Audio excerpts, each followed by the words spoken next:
The healthcare ecosystem has been a pretty hospitable one for healthcare companies for many decades.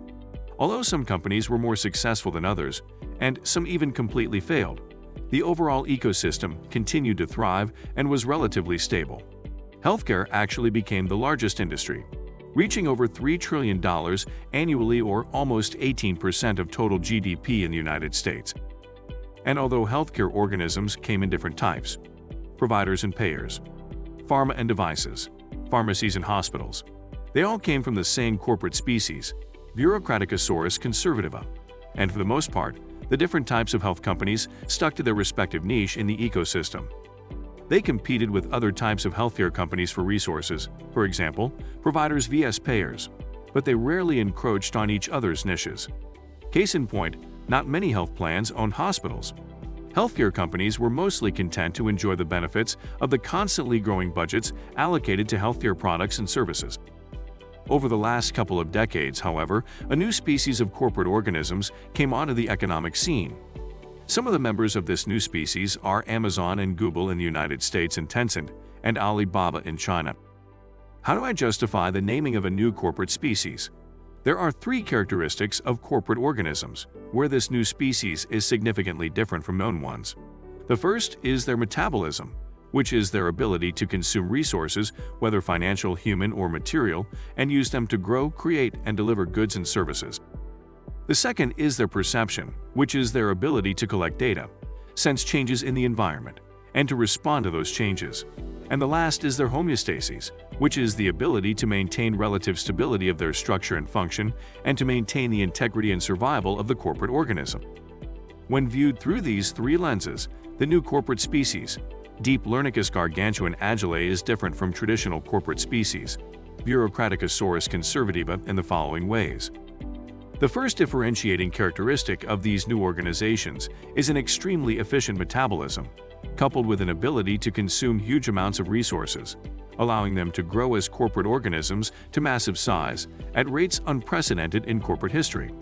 The four members referenced above, Amazon, Google, Tencent, and Alibaba, have grown to become some of the largest corporations in history, are worth hundreds of billions of dollars in value, and have hundreds of millions of users at an unprecedented speed. It's taken less than 20 years from the day they were created to reach this massive size, and that is why I call them gargantuan.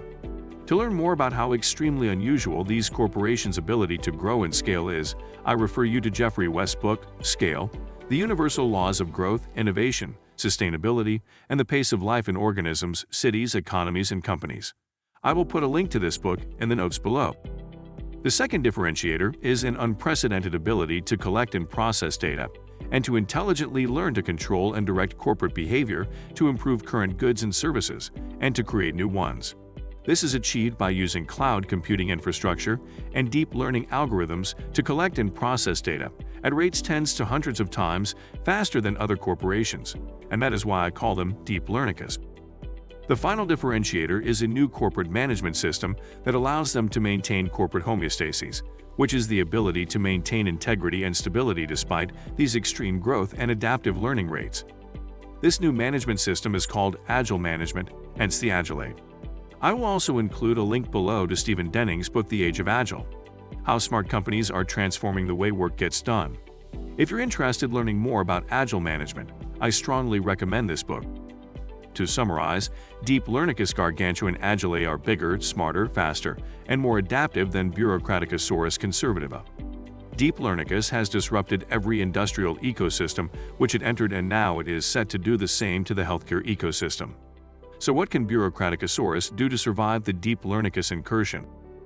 The traditional playbook of horizontal and vertical integration, which are now rampant in healthcare, and have historically been a successful response to competition within the healthcare ecosystem, are not going to work. As Geoffrey West explained in Scale, every organism is limited in its ability to grow and survive by its innate characteristics. The only survival strategy will be for Bureaucraticosaurus to evolve its metabolism, perception, and homeostasis to DeepLearnicus levels. Using agile management and deep learning to enable faster metabolism and growth are the only response to this new ecosystem disruption. Can Bureaucraticosaurus do it? Only time will tell. Judging by its ancient relatives' response to the last environmental disruption, however, it's not going to be easy.